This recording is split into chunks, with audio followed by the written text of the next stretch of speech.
بسم اللہ الرحمن الرحیم۔ السلام علیکم۔ ایک تاجر کی بیوی تھی۔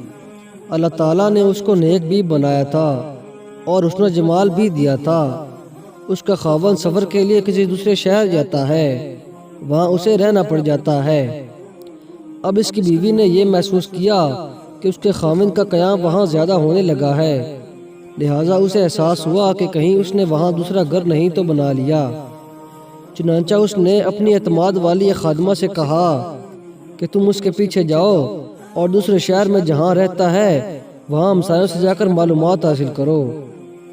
جب اس نے وہاں سے معلومات لیں تو پتہ چلا کہ چونکہ اسے وہاں 10-15 دن رہنا پڑ ہوتا ہے، اس لیے اس نے وہیں کسی عورت سے نکاح کر لیا تھا اور اسے ایک گھر بھی لے کر دیا تھا جہاں وہ جا کر رہتا تھا۔ گناہ تو نہیں تھا، البتہ اس نے دوسرا نکاح کر لیا تھا۔ جب اس عورت کو کنفرم ہوا تو اس نے سوچا کہ میرے خاوند نے نکاح تو کر لیا ہے، اگر جھگڑا کروں گی تو خاوند کو خواہ مخواہ میرے سامنے شرمندگی ہوگی، یا یہ بھی ہو سکتا ہے کہ میرا خاوند کھلم کھلا کہہ دے کہ میں ادھر بھی وقت دوں گا اور ادھر بھی، تو مجھے ایسا کرنے کی کیا ضرورت ہے؟ جو محبت کی مساوات میرے اور میرے خاوند کے درمیان ہے، کیوں نہ میں اسی کو برقرار رکھوں۔ یہ سوچ کر اس نے پردہ رکھنے کا ارادہ کر لیا۔ چنانچہ وہ اپنے خاوند کے ساتھ اسی محبت کے ساتھ رہتی رہی، حالانکہ اسے یقین تھا کہ جب یہ دوسرے شہر میں کاروبار کے لیے جاتا ہے تو وہاں اس کی دوسری بیوی بھی موجود ہے۔ اللہ تعالیٰ کی شان کے کچھ مہینوں کے بعد خاوند کی وفات ہو گئی۔ جب خاوند کی وفات ہوئی تو اس کا جتنا سرمایہ تھا وہ سارے کا سارے اسی بیوی کے پاس آ گیا۔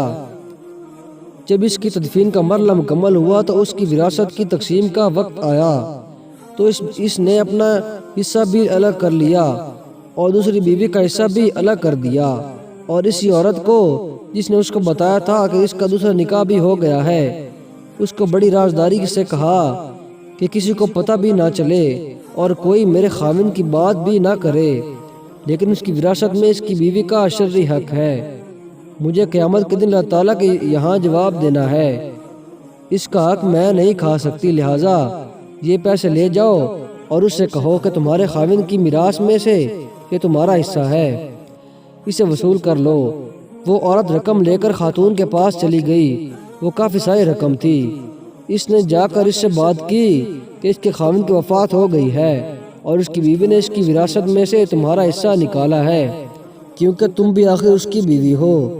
وہ اگر تمہارا حق کھائے گی تو وہ قیامت کے دن اللہ تعالیٰ کو جواب نہیں دے سکے گی۔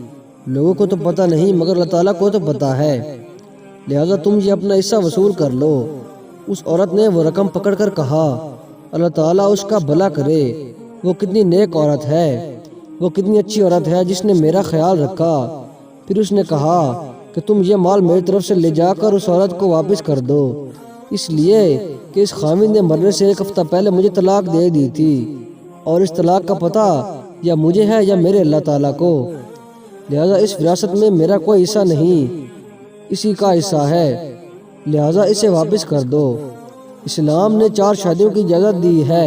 ٹھیک ہے، ہمارے معاشرے میں اگر ایسا واقعہ ہو جائے تو کوئی سوچ سکتا ہے کہ کوئی عورت آج کے معاشرے کی اظہار و قربانی کا ایسا جذبہ رکھتی ہو۔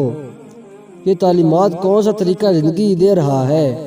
یہ دین اسلام دے رہا ہے۔ دنیا کو تو معلوم نہیں کہ حقیقت کیا ہے، لیکن جب دل میں خوف خدا ہوتا ہے تو پھر لوگ ایک دوسرے کے حقوق کی اتنی رعایت رکھتے ہیں۔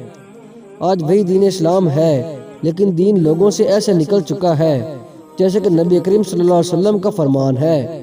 لوگوں پہ ایسا زمانہ آئے گا کہ ان سے اس طرح دین نکل جائے گا جیسے اونٹ کے گلے سے رسی۔ دوستو، ویڈیو پسند آئے تو ویڈیو کو لائک ضرور کریں۔ تو ملتے ہیں کسی اور ویڈیو میں، تب تک کے لیے اللہ حافظ۔